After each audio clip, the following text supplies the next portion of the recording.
만물을 창조하시고 또 새날을 허락하시는 하나님, 주님 앞에 나와 예배하고 하루를 시작할 수 있는 날들을 허락하여 주심에 감사를 드립니다. 어느덧 주일이 내일로 다가왔습니다. 많은 날들을 허락해 주시지만 특별히 주를 향하 예배하는 날들을 허락해 주심에 감사를 드립니다. 마음을 다하고 뜻을 다하고 목숨을 다하여 하나님 앞에 드려지는 그 예배에 온 마음을 집중해 나갈 수 있기를 간절히 바랍니다. 마지못해 드려지는 습관적인 예배가 되지 않기를, 종교적인 발걸음이 되지 않기를, 하나님을 사랑하는 진정한 발걸음이 되어줄 수 있기를, 기도하고 찬양하고 말씀 가운데 거하는 사모함이 하나님 우리들 가운데 있기를 간절히 바랍니다. 그러므로 아버지, 어린아이부터 작년에 이르기까지 드려지는 그 예배 자리 안에 성령께서 임재하여 주시기를 간절히 바랍니다. 찾아와 주셔서 알려주시고 깨닫게 하시며 우리의 질고를 지고 걸어가신 주 예수 그리스도를 온전히 만나는 시간 이룰 수 있도록 하나님 도와 주옵소서. 우리 믿음이 깊어지고 자랄 수 있기를 소망합니다. 하나님, 그러기에 늘 하나님의 말씀 가운데 거할 수 있도록 도와주시고 스스로 기도하는 자리에 머물릴 수 있도록 하나님 도와주시옵소서. 많은 환우들이 있습니다. 주님, 그 자리가 의미 없는 고통의 시간 되지 않기를, 그리스도의 고난에 동참하는 시간 되게 하셔서 주와 함께 이겨나갈 수 있게 하시옵소서. 언제 끝날지 모르는 긴 통로를 하나님 주와 함께 걸어갈 수 있게 하셔서 마침내 주님 안에 승리할 수 있도록 우리 하나님 도와주옵소서. 예수님의 이름으로 기도합니다. 아멘. 예레미야 예가 2장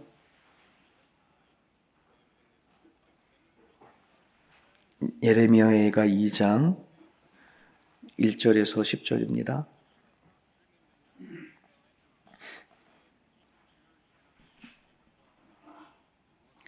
유다 백성의 멸망 앞에 예레미야 선지자가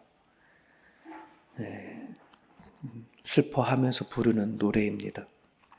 1절부터 10절까지 우리 한 목소리 읽습니다. 슬프다, 주께서 어찌 그리 진노하실사 구름으로 덮으셨는가. 이스라엘의 아름다움을 하늘에서 땅에 던지셨으며 그의 진노의 날에 그의 발판을 기억하지 아니하셨도다. 주께서 여호와의 모든 거처들을 삼키시고 국률이 여기지 아니하셨으며 노아사 딸 유다의 견고한 성체들을 허물어 땅에 엎으시고 나라와 그 지도자들을 욕되게 하셨도다.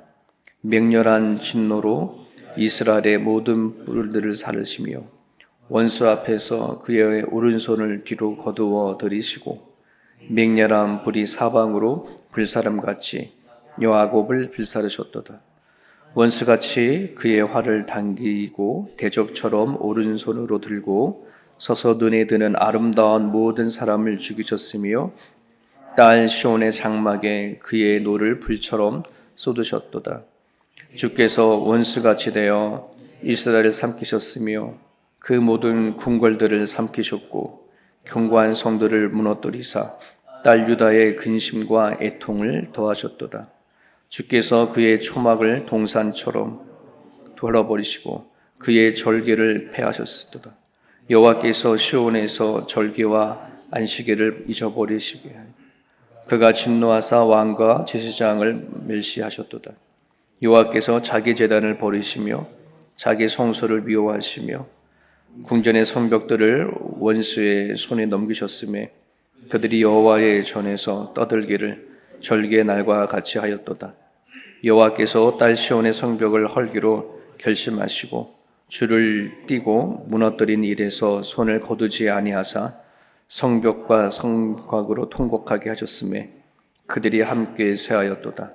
성문이 땅에 묻히며 빗장이 부서져 파괴되고 왕과 지도자들이 율법 없는 이방인들 가운데 있으며 그 성의 선지자들은 여호와의 묵시를 받지 못하는도다. 딸 시온의 장로들이 땅에 앉아 잠잠하고 티끌을 머리에 쓰고 굵은 배를 허리에 둘렀으며 예루살렘 처녀들은 머리를 땅에 숙였도다. 아멘. 아멘.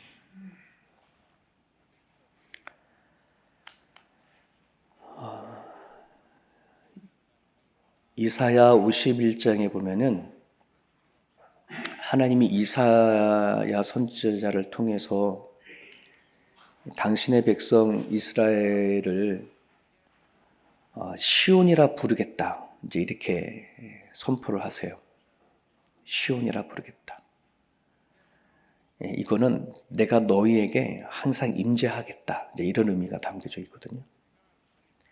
이스라엘 백성들이 모여서 사는 예루살렘, 이스라엘 백성들이 모여서 하나님 앞에 제사를 드리는 성전, 그들이 성전 안에 있든 또 성전 바깥에서 그들이 살아가든 하나님의 이름으로 모여 살아가는 그들을 향해서 내가 이제 시온이다 하겠다. 이렇게 얘기했어요. 그러니까 하나님의 임재를 얘기하는 거거든요. 이건 너무나 큰 복된 하나님의 선언이에요. 예를 들면 오늘 우리들이 예수의 이름으로 같이 모여서 찬양하고 또 예수 그리스도의 이름으로 모여서 같이 신앙의 교제를 나누고 이런 곳을 시온이라 하겠다. 이제 이렇게 하는 거거든요. 그래서 이 시온이라고 하는 표현을 어떻게 하면 우리들에게 조금 더 이렇게 쉽게 접근할 수 있을까? 그래서 하나님은 딸이라고 표현을 해요. 시온의 딸 이렇게 얘기를 하잖아요. 네. 우리 딸 이름이 시온인데 딸인데 그런 거예요. 그러니까 하나님과 이스라엘 백성을 아버지와 딸의 관계로 이렇게 얘기를 하셔요. 그러니까 아버지의 눈에 딸이 얼마나 귀하게 보고 아름답게 보이겠어요. 아름답고 존귀하고 고귀하고 그잖아요. 당신의 백성, 하나님이 당신의 백성을 그렇게 보여지는 거예요. 그런 관계로 하나님은 늘 이스라엘 백성들을 이끌어 왔어. 근데 우리가 시각적으로 그 세상적인 시각을 가지고 이스라엘 백성을 보면은 그렇지 못하잖아요. 진짜. 하나님 그토록 내가 시온이라 하겠다, 내 딸로 삼겠다, 막 이러는데 막상 그들이 살아가는 삶의 그 현장들, 북이스라엘이 멸망하고 남유다가 멸망하는 그 과정을 우리가 성경을 통해 쭉 이렇게 보아왔지만 정말 하나님이 사랑할 만한 그런 구석이 있었을까 싶을 정도로 그런 삶을 살았잖아요. 그거를 보면서 하나님이 얼마나 이 마음이 아팠을까 이런 생각을 좀 하게 되어집니다. 1절에 보면 이런 표현이 있어요. 슬프다. 주께서 어찌 그리 진노하사 딸의 시온을 구름으로 덮으셨는가. 네. 구름으로 덮었다라고 한다는 말은 하나님이 그동안 바라봤던 그 모든 것에 대한 실망으로 그냥 안 보고 싶어 막 이런 거거든. 보면 볼수록 하나님 마음이 시험이 들어. 보면 볼수록 너무나 속상해. 막 그런 거거든요. 그러면 뒷부분에 이런 표현을 합니다. 그의 진노의 날에 그의 발판을 기억하지 아니하셨도다. 그의 발판이라는 말은 다른 말로 하나님의 발등상이라고 표현하기도 하고요. 하나님이 일하시는 곳이라고도 표현해요. 하나님은 아브라함을 불러가지고 당신의 나라를 세우는 모든 곳까지 하나님이 북이스라엘과 남유다 백성에게 일했던 곳이거든요. 일한 곳. 그런데 그 일한 곳이 너무나도 엉망인 거예요. 그럼 우리가 이게 하나님은 잘못 일하셔서 그런가? 이렇게 우리는 인간적으로 생각할 줄 모르지만 그렇지 않아요. 하나님의 백성이 죄 가운데 머물렀기 때문에 그렇죠. 예레미야 21장 12절에 보면은 예레미야가 왜 남유다가 이렇게까지 왔을까? 하나님이 보살피고 인도하고 사랑하는 이 백성이 어떻게 이 지경까지 왔을까? 눈물로 이런 하소연을 합니다.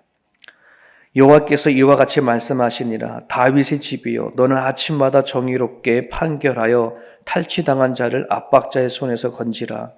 그리하지 아니하면 너희 악행 때문에 내 분노가 불같이 일어나서 사르리니 능히 끌 자가 없으리라. 너희의 악행 때문에, 이런 표현이에요. 북이스라엘뿐만 아니라 남유다, 당신의 백성 이스라엘 백성들이 이 지경까지 온 것은 하나님이 말씀하실 너희의 악행 때문에 그렇다라고 한다는 말이에요. 이 악행이라고 한다는 말은 다른 말로 말하면 하나님 앞에, 하나님 안에 살고 싶지 않은 그 인간이 가지고 있는 욕망, 하나님이 바라고 원하는 삶이 아니라 자신대로 자기의 마음대로 살고 싶은 그 욕망이 바로 이 악행이라고 얘기를 하거든요.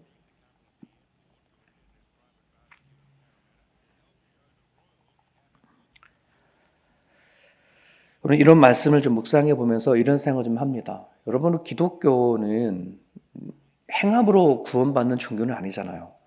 그렇지 않습니까? 그래서 우리가 항상 믿음을 강조하죠. 우리는 믿음으로 구원받는다. 그런데 성경은 결코 그 믿음으로 구원받는 것을 행함을 배제해 놓고서 얘기하지 않아요. 항상 그 믿음 안에는 하나님을 믿는 믿음에 대한 행함이 항상 따라가게 되어져 있죠. 그래서 야고보서 얘기를 하잖아요. 행함이 없는 믿음은 죽은 믿음이다. 근데 우리는 믿음을 갖고는 있지만 행하지 않는 믿음을 참 많이 가지고 있지 않나, 이런 생각을 좀 하게 되어집니다. 지난 수요일부터 우리 그 하나님을 경험하는 삶이라고 같이 쭉 하고 있는데, 그 하나님을 경험하는 삶의 7가지 실체, 즉 여러의 관계지를 걸쳐서 경험하게 되는데, 그 마지막 단계가 순종인데, 그 순종은 결국은 내가 아무리 머리로 하나님이 살아계심과 생각을 하고 하나님이 일하심을 믿고 나한테 말씀을 하고 내가 하나님 말씀 따라 살아갈까 말까 수많은 갈등을 했다 하더라도 결국은 하나님을 경험하는 마지막 순간에는 뭐가 가야 된다는 걸까요? 행함이 가야 되는 거예요. 순종이 가는 건데 우리는 그걸 하지 않아요. 그러니 하나님의 경험과 하나님의 역사가 삶 가운데 일어나지 않을 때가 참으로 많다. 그런 안타까움을 좀 갖고 있어요. 김연아라고 너무 잘 알죠? 이 김연아가 예전에 그 김연아 다큐라고 하는 이제 그 영상이 나왔는데, 그 자기의 목표를 향해 막 달려가기 위해서 그 빙판에서 막 수없이 연습하고 문어 넘어지고 막 그래요. 그거를 옆에 촬영하고 있던 그 기자가 물어보죠. 김연아 씨, 그렇게 빙판에서 막 연습하고 운동하면서 무슨 생각해요? 이제 그 물어봤어요. 무슨 생각을 하면서 운동을 하냐? 그랬더니 김연아 그 자매하는 말이 웃으면서 무슨 생각은요? 그냥 하는 거지. 그래요. 그냥 하는 거지. 여기에 진짜 충격적인 메시지가 있어요. 우리는 너무 많은 생각을 해요. 우리는 참 많은 생각을 해요. 근데 뭘 하지 않아요? 그냥 하지가 않아요. 안 해요. 안 하고 생각만 해. 하나님을 믿는데도 우리는 생각은 잘해. 마음에는 다짐을 참 잘해. 그런데 안 움직여. 만약에 김연아라는 이 사람이 생각만 하고 그냥 안 했다면, 그 연습을 하지 않았다면 어떻게 되는? 그 자리에 못 가는 거죠. 우리들은 생각은 참 많이 갖고 있어요. 그런데 하지 않아요. 언젠간 나도 기도 잘하겠지. 언젠간 나도 하나님 안에 살아가겠지. 언젠간 나도 믿음이 성장하겠지. 네. 제 옛날에 갖고 있는 신앙관이었어요. 교회 다니다 보면 저절로 듣는 것도 있고 신앙생활 하다 보면 저절로 하나님 만나겠지. 근데 그 저절로가요, 언제 될지가요, 없는 거예요. 근데 성경에는 뭐라 그럽니까? 지금이라 얘기를 하거든요. 네가 지금 하나님 만날 때다라고 얘기를 하는데 나한텐 지금이 아니라 언젠가는 되게, 이게 제 신앙관이었었어요. 목회를 이렇게 하다 보니까 많은 성도들이 언젠간 그날이 될 것일 거라고 그래요. 언젠간 내 남편이 교회 나오고 언젠가는 내 자녀들이 나오고 언젠가는 믿겠지라고 합니다. 근데 성경은 언젠가를 얘기하지 않고 뭐라 얘기한다고요? 지금. 지금 하나님 만날 때다. 지금 선포됐다.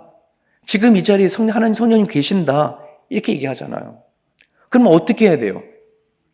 우리는 움직여야 돼요. 우리는 행해야 돼요. 여러분, 악행의 남유다의 이 악행에 하나님이 진노하시고 분노하시는 것은 이들은 정말 하나님을 사랑한다라고 하고 하나님 앞에 제사한다고 다 얘기를 하지만 실질적으로는 그들이 살아가는 삶의 현장에는 하나님에 의해서 하는 것은 거의 없었어요. 다 자기가 하고 싶은 것, 자기가 바라고 원하는 대로는 살았지 하나님이 바라고 원하는 데는 움직이지 않았던 그 악행이 하나님 앞에 분노를 일으키는 거예요. 그들이 살아가는 삶의 자리 안에 하나님은 그들이 의지했던 것들, 정치, 경제, 사회, 문화 할 것 없이 다 쓸어버려요. 뒷부분에 가면 그것뿐만 아니야.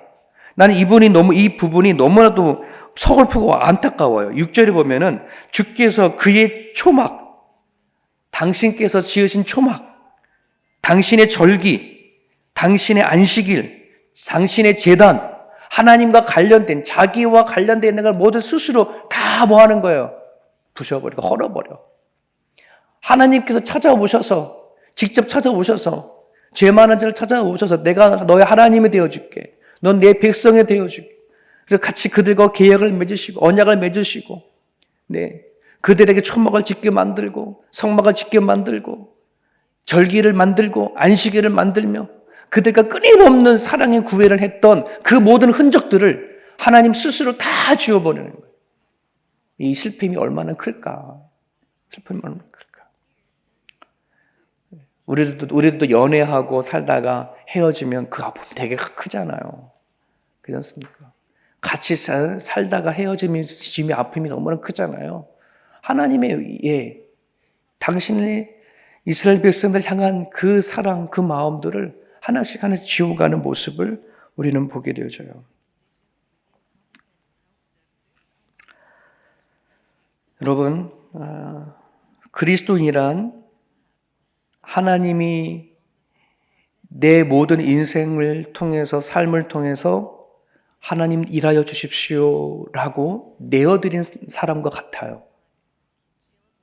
하나님께 당신의 백성을 시온이라고, 내 발등상이라고 부르신 것은 내가 너희와 같이 살며 나의 하나님의 의로움을 드러내시겠다라고 하는 그런 걸 작정하셨던 것처럼 오늘 우리 그리스도인들은 내가 살아가는 모든 삶의 인생을 통해서 하나님 저 가운데 일하여 주십시오라고 내어드리는 거거든요.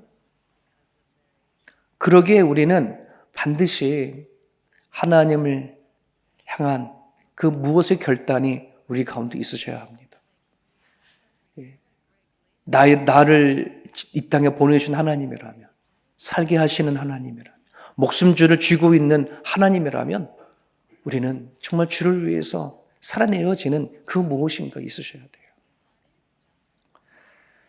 우리 교회 조영목 성도님이라 계셔요. 아마 옛날부터 들에 계셨던 분은 다 알 건데 이제 오늘 아직 이제 한국에 가 계셔서 안 계실 때 잠깐 말씀을 드려요. 이분이 혈액암에 걸리셔서 오랫동안 투병을 해오면서 하나님 예수님을 만나지 못해가지고 강지영 집사님이 참 많이 기도 부탁을 해왔거든요. 그래서 교인들이 참 많이 기도를 했죠. 하나님 남편이 죽게 돌아와 주님을 믿을 수 있는 믿음을 달라고. 근데 그분이 하나님을 만났어요. 근데 만나기 전에 저랑은 이제 바깥에서 한두 번 만났거든요. 근데 그분이 그런 거예요. 그때 예수를 제대로 믿지 않았을 때에 내가 하나님을 만나게 되면은 아마 저는 정말 하나님 위해서 살겠습니다. 결단하고 살겠습니다. 막 이렇게 얘기하시는 거예요. 근데 이분이 그 말이 농담이 아니었던 거야. 예수님을 만나고 나서 그때부터 지금까지 한 번도 특별한 일이 없으면 새벽 예배를 꼭 지키세요. 새벽 자단을 지키시고 하나님 앞에 기도해 나가는데 제가 물어봐요. 몇 번 하고 말겠지. 한두 달 하고 말겠지. 아니에요. 아니더라고. 여러분, 오늘 우리들에게는 작고 큰 여러 가지의 상황들이 참으로 많지 않습니까? 근데 하나님 정말 우리에게 바라고 원하시는 것은 뭐 그렇게 큰 걸 원하진 않아요. 작은 것 하나라도 내가 주를 위해서 뭔가 결단하고 하려고 하는 그 마음을 하나님이 귀하게 보시거든요. 하나님 오늘 당신의 백성을 향하여 애통하고 당신이 가지고 있는 신앙적인 그런 것까지도 다 헐어버리는 하나님의 그 마음을 우리가 좀 헤아렸으면 좋겠다는 생각을 좀 갖고요. 특별히 오늘 하나님께서 이스라엘 백성들과 관계를 맺었던 그 모든 신앙적인 관계까지도 타락해버린 이스라엘 백성들을 향해져서 하나님은 내가 이들을 다 쓸어버릴 결단했다. 이렇게까지 얘기를 하잖아요. 근데 정말 원하는 것은 하나님은 그들을 다 없애버리는 게 목적이 아니라 다시 하나님 그 전에 그 관계성을 유지하기 위한 다시 회복시키시고 원한 그 하나님의 간절함이 더 많이 묻어나는 그런 본문의 메시지입니다. 어느 책을 읽다 보니까 이런 말이 있어요. 성경 하나님의 말씀을 읽으면서 간음한다. 하나님의 말씀을 읽으면서도 우리는 간음한다. 저는 이 메시지가 너무나 충격적이었어요. 지금 이스라엘 백성들의 모습이 그거였거든요. 하나님을 예배하면서 간음했거든요. 예루살렘의 그 성전에서 하나님께 제사를 드리면서 그들은 또한 우상을 같이 섬겼거든요. 오늘 우리 그리스도인들도 성경을 읽으면서 간음을 할 수 있어요. 왜 그럴까? 왜? 정말 내 안에 예수 그리스도 하나님이 내 안에 계시지 아니하게 되어지면은 우리는 얼마든지 그렇게 살아낼 수 있어요. 우리는 하나님을 향하여 눈물로 하면서도 다른 엉뚱한 짓을 할 수도 있단 말이에요. 예레미야 31장 31절 너무 잘 알 겁니다. 보라 날이 이르리니 내가 이스라엘 집과 유다 집에 새 언약을 세우리라. 내가 나의 법을 그들의 속에 두며 그들의 마음에 기록하여 나는 그들의 하나님이 되고 그들은 내 백성이 되리라. 하나님은 이제는 너네들이 겉으로 나와서 제사 드린다고 하는 껍데기의 이 성전 예배는 이제는 내가 없애버리고 내가 너의 마음에 너의 생각에 내가 법을 두겠다. 오늘 우리 가운데 찾아온 성령님이잖아요. 그렇지 않습니까? 물과 성령으로 거듭나지 아니하면 결코 하나님 나라에 들어갈 수 없다. 그런데 우리는 물과 성령으로 거듭나지 않은 채 살아가고 있는 그리스도인들이 너무나 많다는 사실을 우리는 기억하십시오. 내 가정 안에 있고요. 내 형제 가운데 있고 내 이웃 가운데 안에서도 정말 내가 하나님이 주시는 물과 성령으로 거듭나는 그러한 변화가 있는가? 진정한 회개를 하나님은 원하십니다. 하나님을 믿고 살아가는 그 자체가 기쁨이 되어지길 원하고 내가 살아가는 인생이 하나님의 영광이 되어지기를 원합니다라고 하는 그 고백과 그 결단이 우리 가운데 있기를 하나님은 끊임없이 우리에게 요청하시는 거거든요. 오늘 이 아침에 나와 기도하는 저와 여러분들 안에 그냥 흘러가는 시간 속에 내 남은 삶을 던져버리지 마시고 작든 또 내 마음에 찾아온 그 어떠한 결단이 내가 있다면 내 몸으로 실천하고 행할 수 있는 그 자리까지 갈 수 있기를 간절히 바랍니다. 하나님은 그거를 우리에게 원하시죠. 엘리사의 사환이 눈에 보이지 않았지만 아람 왕이 엘리사를 죽이러 왔었을 때에 아람 군대가 엘리사를 다 포위했을 때에 거기에 엘리사 사환 종이 겁을 내고 두려워하잖아요. 그러니까 엘리사가 기도하면 하나님 내 종의 눈을 열어서 보게 해주십시오. 그때 뭘 봅니까? 하늘의 불말과 불병거가 아람의 군대보다 더 많이 에워싼 것을 보잖아요. 이건 하나님이 우리를 향한 약속입니다. 우리의 눈에는 보이지 않지만 하나님 당신의 딸을 보호하시고 지키시고 인도하시는 하나님의 손길들이 오늘 우리 가운데 실질적으로 있다는 사실을 여러분이 믿으시고 내 눈에 보여지는 것만 보지 아니하고 하나님이 나를 통해서 일하시는 그 역사를 볼 수 있는 눈을 열어서 어떤 상황 가운데 두려워하지 아니하고 주어진 남은 인생을 결단하며 살아갈 수 있는 저와 여러분의 모습이 되기를 원합니다. 오늘 주신 말씀 붙잡고 자유롭게 기도해 주셨으면 좋겠습니다.